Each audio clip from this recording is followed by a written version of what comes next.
नमस्कार. नमो किसान सन्मान निधी संदर्भातील एक मोठी अपडेट या ठिकाणी आहे.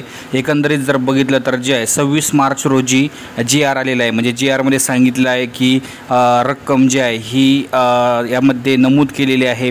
एकंदरीत जर बघितलं तर जे आहे जी आर 26 तारखेला आला, मात्र त्यानंतर आता 27, 28, 29 आणि आज 30 तारखेच्या दरम्यानसुद्धा अजूनही निधी बँक खात्यावर ट्रान्सफर झालेला नाही. याचं कारण काय तर सर्वात पहिले जर बघितलं तर जे आहे मार्च एंड आहे आणि दुसरी महत्त्वाची बातमी म्हणजे सर्वात महत्त्वाची बातमी या ठिकाणी आहे आणि सर्वात महत्त्वाची या ठिकाणी एक अपडेट आहे. ते म्हणजे आज रविवार, काल शनिवार आणि उद्या ईद असल्यामुळे बँकेला सुट्टी असण्याची शक्यता आहे. त्यामुळे काय आहे की बँकेला सुट्टी असल्यामुळं ही प्रोसेस थोडी थंडावली गेली असं जे या ठिकाणी चित्र पाहायला मिळत आहे. मात्र असं दिसत आहे की PM किसान सन्मान निधीचा हप्ता जो आहे तो असं वाटतं आहे की 2 ते 3 तारखेच्या दरम्यान हा जमा होऊ शकतो.